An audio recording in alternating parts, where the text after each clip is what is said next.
Hey, what's up? It's your girl Bianca bringing you another episode of I Got You Sis Chronicles. Welcome back and welcome. I hope that you have had a pretty good week during these quarantine times. If you're an essential worker, I am praying for you. I'm praying for your safety, and I'm praying for a resolution to this whole situation to come very, very soon.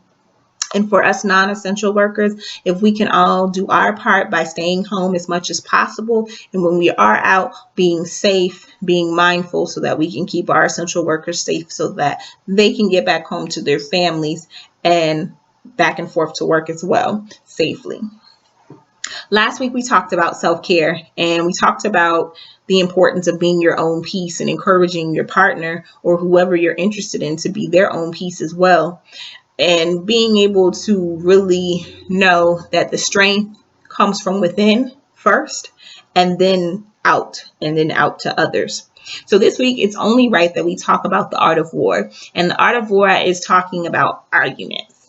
It is so important in a relationship to have conflict. Conflict is healthy as long as you use the right tools to navigate it.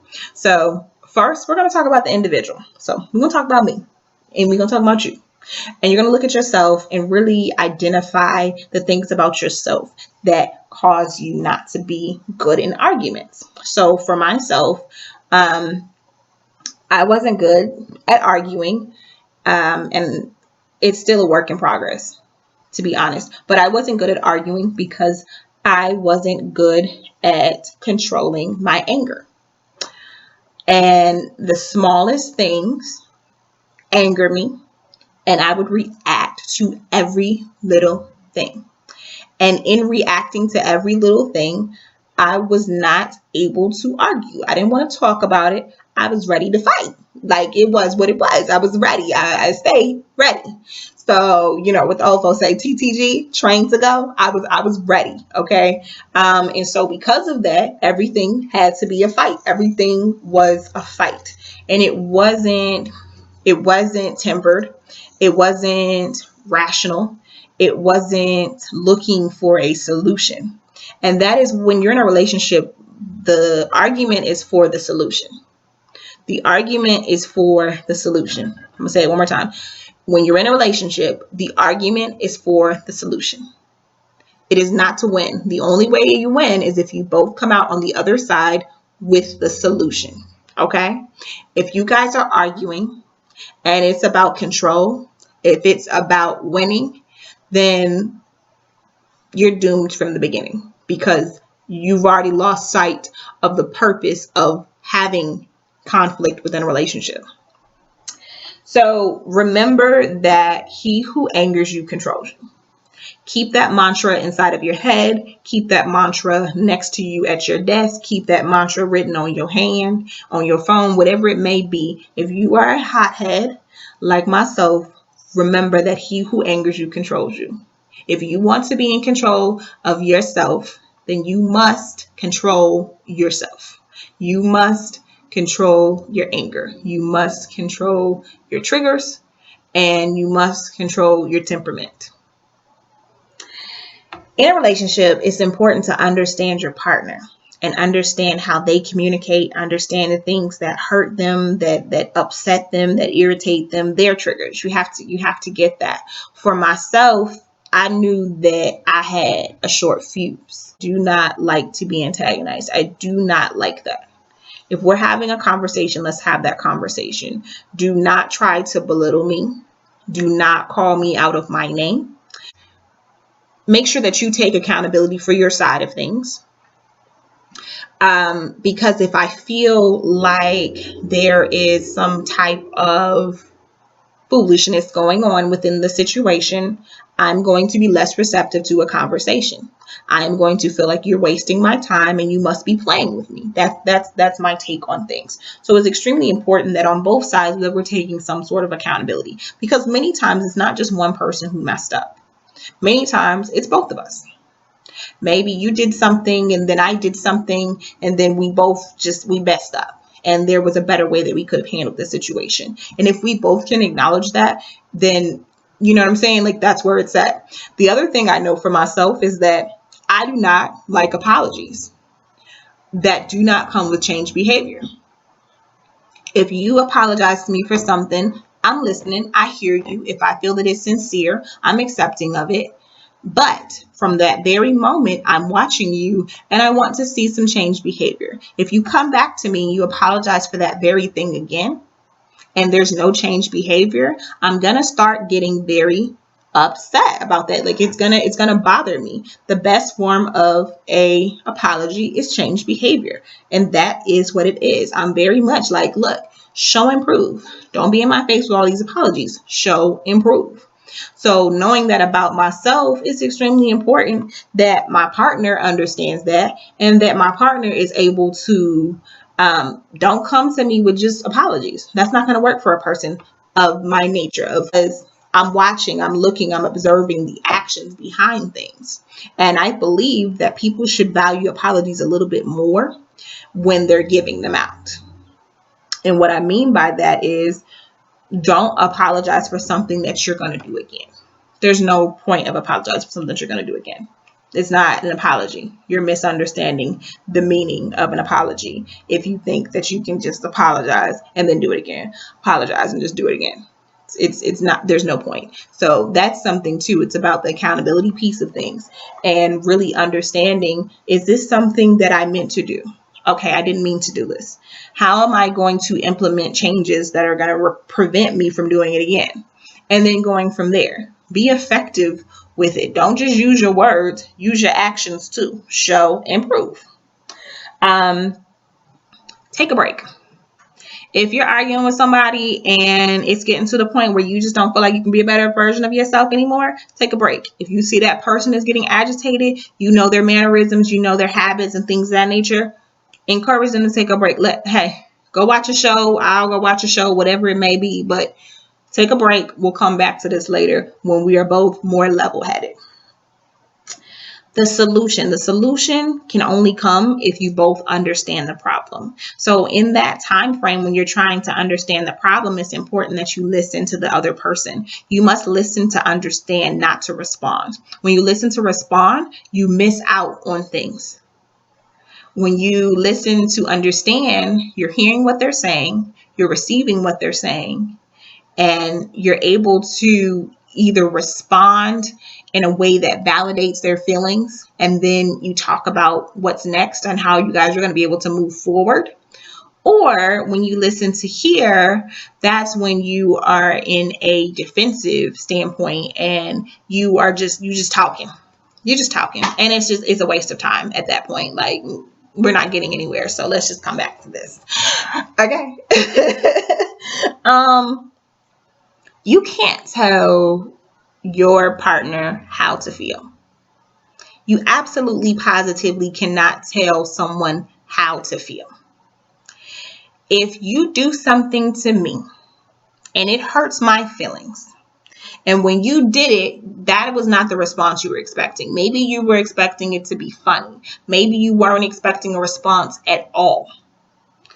If it hurt my feelings, that's where we're at. If I'm expressing to you that it hurt my feelings, that's where we're at. And you, at that point, you can apologize and say, I'm sorry, I did not mean to make you feel that way at all. My intentions were this, but since I made you feel that way, I want you to know that I am sorry and I won't do it again. Or I am sorry and, I'll be more mindful next time when I'm doing whatever. That's an apology. You know what I'm saying? That's an apology. That's owning that piece of it, but that's also validating that person's feelings. What we often end up hearing is, that hurt your feelings. That is not even what I was trying to do. Sorry if that made you feel. If I just told you that it did, so that if needs to go away. Like, that's the worst. Okay, that is the worst. That's the most backwards apology, and that is the quickest way to end a discussion with me, is if you throw that if out there, or you telling me, well, you shouldn't have felt like that because that is not what I was trying to do. Okay, appreciate that. All right, I'll touch later. And that's that, because the if was out there.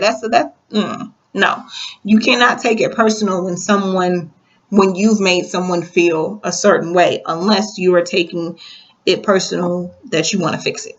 You know what I'm saying? Like, that's the piece that you could take personal. You can't take it personal and get defensive if somebody's telling you how something made them feel, whether it was your intent or not. It's about how that person feels in that moment, and validating their feelings. And then how are we going to move forward? That's what it's all about. Validating the feelings. And now how are we going to move forward? It's not fair if somebody comes to you with their issues and then you immediately turn it around and make the conversation about yourself. You don't have the floor. That person has probably already in their head went over what they wanted to say to you multiple times to make sure they had their words together or whatever it may be. And then you immediately take it and make it about yourself. That's not fair. That's not fair. And that's not right, because now you've probably told that person that you really don't care about how they feel and you don't know how to receive their feelings without making it about yourself.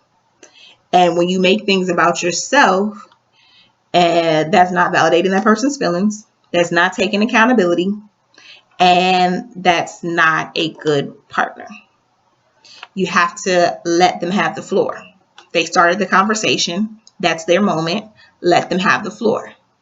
When you want to talk about your feelings, go ahead and start the conversation. But in that moment, that's their conversation. They have the floor. Nobody wins unless you both come onto the other side of that solution. You do not argue to win.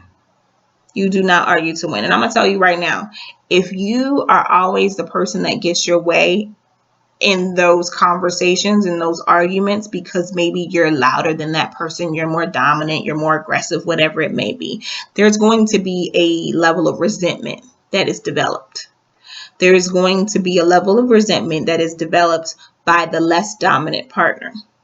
And that is going to be a cause for other issues. If you belittle your partner during arguments, if you make them feel less than capable of coming up with great ideas and solutions for the relationship, then majority of the time that's going to open up a window for someone else to make them feel validated, for someone else to make them feel empowered, for someone else to make them feel smart and needed and things of that nature. So you want to make sure that you be careful how many times you get your way. At the end of the day, you want it to be a compromise. If what the other person is bringing to the table has things that are not right, but they have maybe one thing that sounds good, then take that one thing that sounds good, take that one thing that is great about what they're saying and utilize it, because you want the conversation to be a collaboration. You want the solution to be a collaboration between you two. And when you have that collaborative effort, when it is a very much a conversation, when it is very much a collaboration between the two of you, you both can own it. You both can walk away feeling good about it. And you both can move on. If it's not the both of you, then you're not gonna have that. Like, you're not gonna have that union between the two of you, and it's gonna very much be that other person walking away feeling defeated, that other person walking away feeling less than. You know, they always say happy wife, happy life, or man, just say yes. That's fun and everything, but at some point, you know, you kind of have to take a step back and really allow your partner to lead sometimes. You know your strengths, you know their strengths. So if you are a great cook and the other person is not, they should not be coming in your kitchen telling you how to do something. It just is what it is. That's not your expertise, my friend. And I don't care if you saw it on TV or whatever you saw it on, get out the kitchen. And the same thing, whatever that person is good at, don't come in that space trying to be the expert. You don't always get to be the expert. Fall back when it's your turn to fall back. So it's all about balance. The art of war is about balance. It is about understanding your triggers, understanding yourself and being aware of yourself, and then being aware of your partner. And stay on topic. That's my last thing. Stay on topic. Whatever it is that you guys are arguing about, if it's about apples, then talk about apples. Don't start bringing up the tomatoes and the strawberries from last year and the oranges that you used to like. You talking about them apples. Stay on that. If you are talking about apples, stay on that topic. and save the other stuff for another time. If you forgave your partner for something, then don't keep throwing it in their face.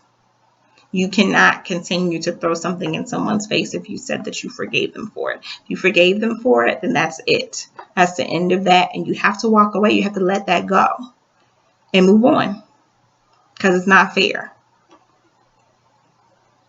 That's all I have for today, y'all. Thank you so much for listening to I Got You Sis Chronicles, and I will see you soon.